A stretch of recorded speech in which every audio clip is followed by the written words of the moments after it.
Hi, everyone, and welcome back to another interview of Coaching Conversations with Bukky, where we try and dispel some of the coaching myths that take place within education and share a lot of the positive impacts that coaching can help to achieve.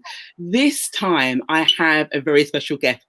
Dr. Emma Kell, who is very well known in the education sector, particularly with regards to well-being. But before we actually start our conversation, Emma, can I ask you to introduce yourself, please? Yeah, hi, Bukky. I'm so pleased to be here. Very exciting. I have been in education for 23 years.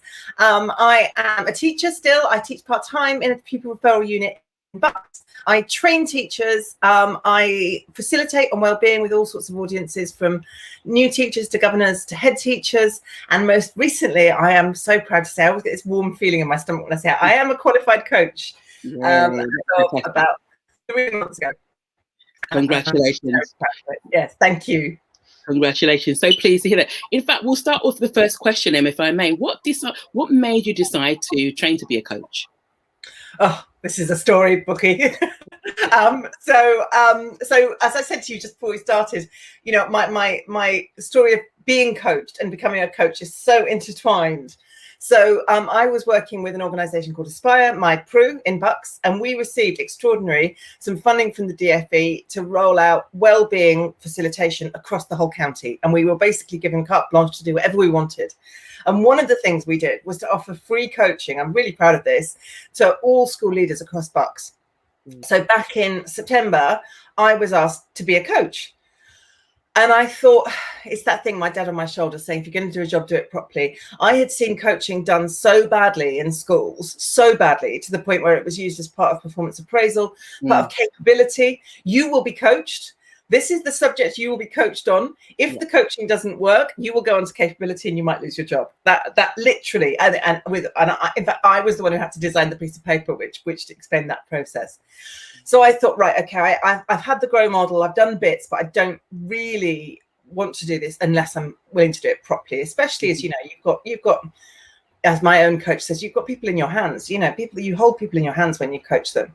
Yeah. So I went back to my coach, and that's another story I'll talk about a bit later, and said, I can't decide because there's so many different organizations, aren't there? And she said, well, why don't you meet the person who trained me? And I thought, well, since she had such a transformational effect on my life, I went to a group called Simply Changing, and I started in October 2020 and qualified, as I say, a couple of months ago. And it was transformational. And as I sort of got through the course, I got to about the point around January, and I thought, okay, I think I've got enough tools now to do this. I was very transparent with my coaches. So I'm still training. This is what I understand. It's always evolving, isn't it? You've never got it sussed. And so I started coaching school leaders around January time, and extremely rewarding it has been. Fantastic. Thank you so much. What type of impact, and I do appreciate the fact that, Emma, you know, you shared quite transparently that you're training and things like that, but were there any impacts with regards to the school leaders that you coached that you saw even during those initial periods?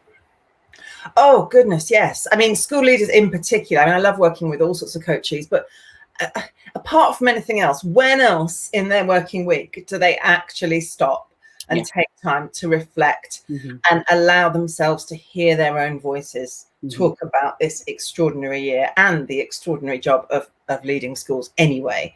So first of all, just that hour of quiet, and I made sure that I strongly advised them to put the sign on the door and have a buffer zone before and after, and really, you know, the emphasis was that this is your session.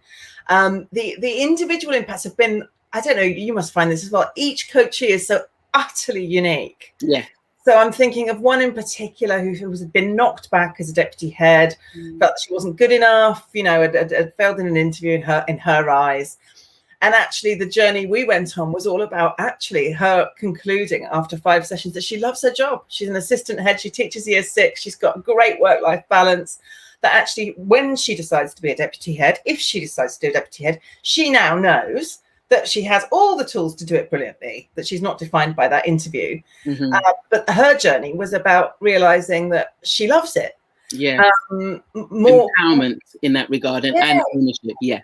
Yeah, exactly. Empowerment, acknowledgement, and also that, I suppose, that theme of being allowed to love your job, being allowed to be happy, being allowed to be happy. So many of the coaches I work with devote their lives to making other people happy. Children, families, colleagues, they fight. Oh my goodness, do they fight for the rights of these people? And yet they themselves, in their own words, are frazzled, drowning. You know, one I said, what do you do for yourself? And she said, nothing. And this was during the pandemic when she was living on her own and she was just working. So actually moving coaches towards that part of the conversation where you say, well, what about you? You know, you do all of this, you know, you believe that other people deserve to feel respected, trusted, fulfilled in their lives and their work. Why don't you deserve the same? You know, what's stopping you from allowing yourself to be entitled to those things as well? Key point. And I think also as well what you shared earlier, Emma, is the fact that coaching allows you to just pause for, you know, a set amount of time and just to step back and reflect and just think about what it is that's important to you, etc. So I think that's really important. Yeah, and what I love is that I do. So it's quite scary being coached. I've realised many people get very nervous about it. So one said to me the other day, well, you won't just, you know, make me talk about stuff on the spot, will you? You're not just going to go, what do you want to talk about? Because that will make me feel really scared. So I always plan. I plan and I have all my tools in it. They live in front of me. All my tools are on my cards, you know, my ducks in a row and my wheel of life. But actually, what almost never happens is that we follow the plan. So we go off on a tangent straight away. Not straight away, probably after about 10 minutes, the coachee starts to go off on a tangent. And then invariably they apologize. They say, oh, I've completely forgotten the question. And that's when you strike the gold.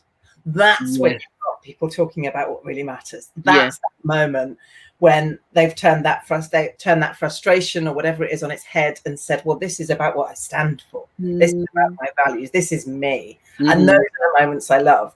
So whilst I do still, it's a bit like when you start teaching, isn't it? I do still spend a long time planning my sessions. Almost never stick to the plan. And I think that's very healthy, to be honest, though, because the coachee, the person being coached, is the one really in the driving seat. So, you know, we go where they lead in a way. And I think that, as you say, even if it goes off piste or it's not as planned, you still can help navigate towards the key aims, key outcomes of what it is they want to achieve. But the narrative that actually what they're actually sharing really helps for you to, as a coach, understand and explore what's really they're about as a person, as an educator, and what really matters to them. So I just think it's all valuable. It's really important in terms of insights in that regard. Now I'm going to spin it on its head and say, I know that you've been coached. What made you in the past decide to be coached? Well, Bukky, I was coached by you. So I was oh my goodness, it was magic. I was at the lowest point in my professional career. I was working 80-hour weeks. My kids were tiny. I was driving home at 9 o'clock at night after trying to redraft the report for governors 5 or 6 times. I was working in an environment which didn't match my own values, but I was being stubborn and desperately trying to make it work, because that's what we do, isn't it? We make it work. And I stayed 2 terms too long, essentially. And I was in my 2nd term, and you said to me, and I think I reached out to you and said, I'm really struggling, but I was too tired to articulate why. I didn't know what was, you know that thing where someone says, what's wrong? And you say, exactly. And you just can't. I can't. And you said to me, I'm training to be a coach. Would you like a chat? And I think you made me realize, you made me stop being stubborn about it, but you made me realize I had choices.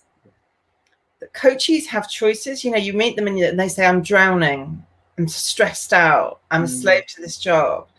And actually what coaching does, it makes them realize that they have choices. And I think that was as simple as that. And I think you said to me something like, a question I still use a lot is, how sustainable is this? You know, how, you know, what are you going to achieve by carrying on with this? And so you gave me a bit of autonomy, a bit of self-respect back, because when you're working with people who make you feel inadequate day after day after day, you start to believe it, don't you? You start to think, well, obviously I'm just a bit useless. And it's an erosion, really, isn't it? Oh, erosion of everything, erosion of, just life. I wasn't seeing my children for 3 or 4 days on the trot because of the hours I was working. So you coached me, and then at another period of my career, which was challenging, not desperately miserable, but challenging, I met my coach. I still work with her, a lady called Sally. And it was a Brewed, and Sally looked at me. I basically was eavesdropping on a conversation, and she was talking about heads. She was talking about training heads. And I butted in and I said, I think I might want to be a head teacher. This is how it started. And she said, I'm a coach, and she gave me that look. When people look at you, actually you do this as well. People look at you, you're looking right through me. You're seeing into the heart of me. And she passed me this card. And I went back to school, had a few really rough days, arrived home one day after endless data analysis and not good enough, and found her card again. And I thought, I'll just call her. I can't just call her. So I had 3 sessions with Sally. First session, I said, I want to be a head teacher. Second session, she said, that's not really what I'm hearing. Okay. I'm hearing about all this other stuff you love doing, training, empowering, writing. Every time you talk about that stuff and networking, you light up. Every time you talk about school systems and procedures, you kind of close. She just observed, she just mirrored back. Yes. And before the 3rd session, I'd resigned with nothing to go to and set up my own business. So it was this whirlwind journey. Transform. Absolutely. There is no, it sounds ridiculous. And I think the sessions were quite spaced out. No, they weren't. I met her in March, and I resigned in the middle of May. Oh, wow. So after, yes. And she just, again, she made me realize I had choices. She made me see the world. It's like my coaching trainer says, it's like guiding someone through a fairground with a blindfold on, and then gradually showing them different parts of the fairground and all the different paths and options that they've got. And I thought I was just on one path, the sausage machine. I am a head of department. I must become an assistant head. I am an assistant head. I must become a deputy. I'm a deputy. I must become a head. This very kind of linear, very linear, unblinkered. Yeah.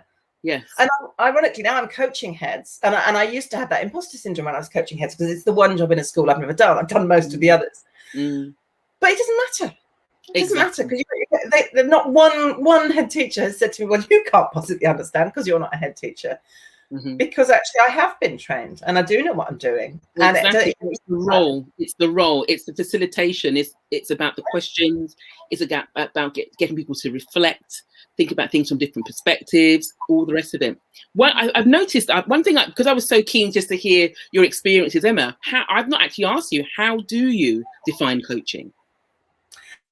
So I guess that's quite a hard question. Coaching to me is walking alongside somebody whilst they realize their unique potential and resourcefulness, and discover that they can actually live their authentic selves. So my company is called Those That Can. And for me, it's about you can balance work and teaching. You can resolve this ongoing issue with this member of staff. You can sort it. And often people, when they're in their fight or flight mode, will go, and I was speaking to Coach E about this the other day, I just can't, I should never become a head. I can't deal with this. And actually, for me, it's about you can.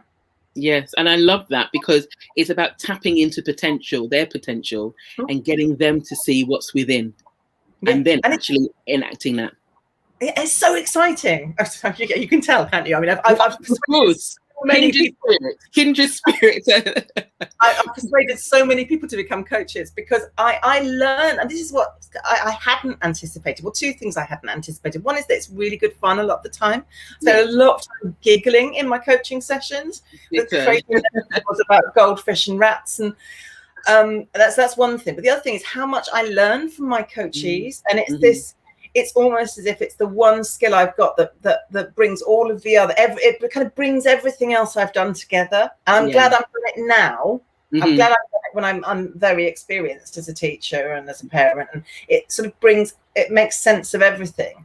So I use my coaching tools, at home. I use it with my students. I use it without realizing it now. Yeah. Rather than going, what are you on about? What do you mean? I'll breathe. It's the power of silence. I'm just going to have a bath. Reframe it. Yes. I'll come back and talk to you about that in a few minutes. Yes. Cool. Right, so wrapping up, and I've just seen, we've spoken for longer than planned, but it's all good. My very last question to you, Emma. If someone is nervous about coaching and they're trying to find a coach, what advice would you give to them? Nervous about coaching and trying to find a coach, right? Have an initial meeting. So just meet them. Have a non-coaching session where you get to know them. 20 minutes. A lot of coaches will offer this anyway, free of charge. 20-minute session where you actually just explain a bit about who you are, why you're a coach, what you got out of coaching. Give it a try. And there's no coaching is so relaxed. People think that it's some structured, rigorous process, but it can take any form you need it to. And if it doesn't work, that's fine. But actually, I have to be honest, I haven't met many people it hasn't worked for. I think it's so I would say my advice would be just give it a whirl, give it a go, give it a try. Okay. Emma, thank you so much for your time as I draw this to an end. I hope that, everyone that's actually watching actually picks up lots of gems. It's really great to hear experiences, and I'm really delighted to hear that you are now a qualified coach. So all the very best with you as you continue with that particular journey. Take care, everyone. Take care, Emma. And I look forward to seeing you for the next episode of Coaching Conversations with Bukky.